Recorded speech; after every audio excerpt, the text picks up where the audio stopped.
आज आम्ही गणपती बाप्पाचं दर्शन करायला निघलो आहे. हा आहे दिगोरीचा राजा नागद्वार थीम.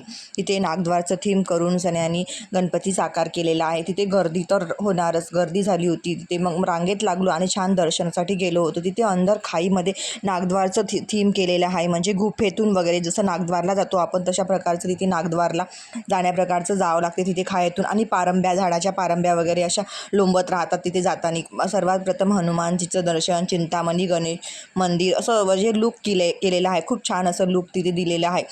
मग गणपती बाप्पाचं दर्शन वगैरे घेतलं छान असं. बघा गणपती बाप्पाचं दर्शन. मग आम्ही दुसऱ्या इकडे निघालो जेजुरीचं लूक बघायला.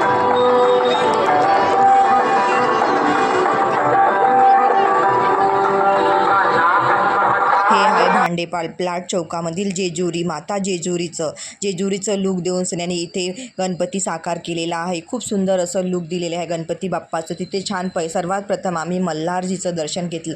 म्हणजे जेजुरीला जाताना सर्वात प्रथम मल्हारजीचं दर्शन घ्यावं लागते, म्हणजेच साकार. तिथे बघा मल्हारजी खूप सुंदर असा केला. तिथे फोटो वगैरे काढले आणि छान दर्शन वगैरे घेतलं. तिथे खूप सुंदर असं सजावट खूप मस्त केली आहे सर. आणि तिथे खूप देव्यांचे स्वरूप, सर्वात प्रथम देव्यांचं अन्नपूर्णा माता, मा शारदा, मा सप्तशृंगी असे देव्यांचे स्वरूप केले. देवी तिथे आधी सर्वात प्रथम देवीचं स्वरूप तिथे साकार केलेलं आहे. आणि त्याचं दर्शन करून विष्णू, श्रीकृष्ण असं, अन्नपूर्णा माता, सरस्वती माता असे देवी वगैरे तुम्हाला खूप सुंदर पाहायला मिळतील तिथे.